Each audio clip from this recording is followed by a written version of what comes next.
Every touch, every pass, every sprint, it's a dialogue, a conversation between you, the ball, and the pitch. Yet for so many, this conversation ends abruptly with a stolen possession, a turnover. The dreaded moment the ball, your closest companion, deserts you. Why? You train harder, you drill for hours. You believe it's a technical flaw, a physical deficiency, but what if the real enemy isn't your feet, but your mind?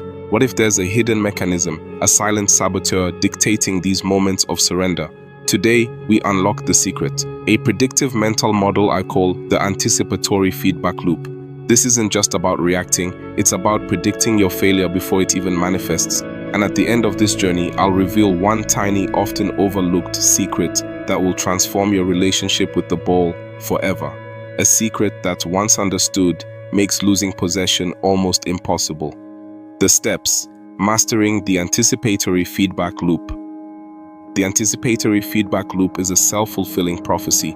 Your brain, in its infinite complexity, is constantly forecasting outcomes. When you step onto the pitch, it runs simulations at lightning speed. And here's the paradox: your brain often predicts failure to protect you from it.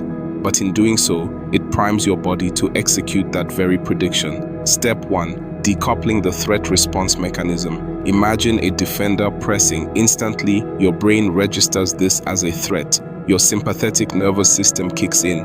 Blood rushes to major muscle groups, fine motor skills diminish, and your tunnel vision narrows. You become less aware and more reactive.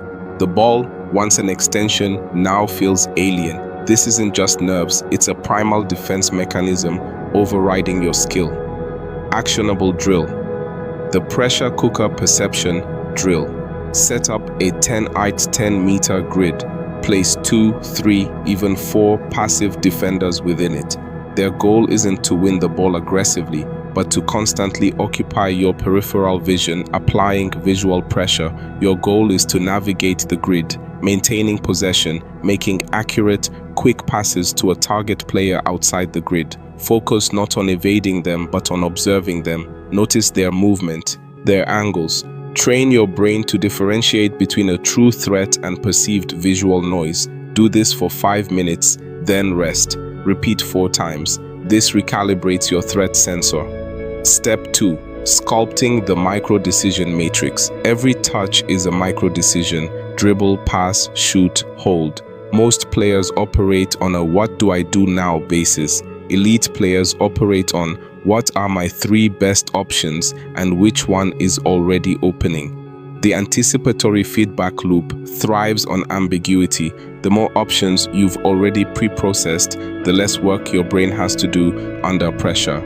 Actionable drill, the cognitive preload ritual. Before every training session, every match, spend 10 minutes watching high-level football. But don't just watch. Pause the video just before a player receives the ball or is about to make a critical decision. Ask yourself, if I were him, what are my 3 best immediate options? Say them aloud. Then, unpause and see what the professional did. This isn't analysis, it's preloading your decision-making matrix. You're building a mental library of solutions, making future decisions feel like recollections, not novel problems. Step 3. The sensory echo technique. The ball communicates. Through the pressure against your foot, the faint thud as it settles, the subtle wobble in the air. These are sensory echoes. Most players register these signals, but few interpret them instantly to adjust their touch or next movement. When your anticipatory feedback loop predicts a loss, it deafens you to these echoes. You disconnect. Actionable drill, the blindfold ball mastery session. In a safe, open space, blindfold yourself. Spend 10-15 minutes performing simple ball mastery drills. Sole rolls, inside-outside touches, toe taps. Focus purely on the feel of the ball against your foot, the sound it makes, where is it, how is it moving. This forces your brain to amplify non-visual feedback. When you take the blindfold off, your visual input will be enhanced by a sharpened sense of touch and hearing. You'll be more attuned to the ball's language. This isn't just a drill, it's a sensory re-education. Step 4. The preemptive scan protocol. The biggest lie in football is, "I'll see it when I get there." The elite player has already seen it. They scan the pitch before receiving the ball. As they receive it, and after they've made their decision. The anticipatory feedback loop often triggers a lock-on effect. You stare only at the ball or the immediate opponent, losing the bigger picture. This robs you of critical seconds, forcing reactive decisions. Actionable drill: the head-up hologram training. During your dribbling drills, set up peripheral vision prompts. Have a coach or a teammate hold up colored cones, fingers, or even just call out numbers at various points around the drill area. Your task is to acknowledge these prompts verbally without ever dropping your gaze solely to the ball. Your head must remain up, your eyes constantly surveying.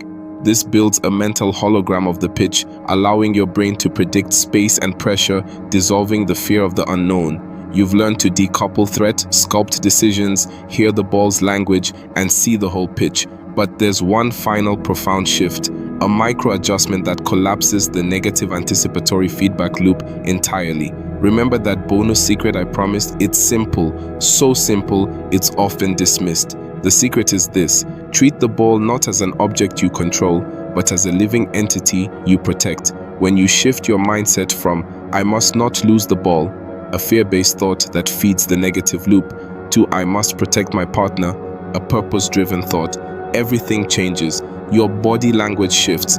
Your touches become more secure, not because you're forcing control, but because you're nurturing possession. You anticipate danger not to avoid failure, but to safeguard something precious. This isn't just semantics, it's a neurological reframing. The ball isn't just a tool, it's an extension of your intent, your potential.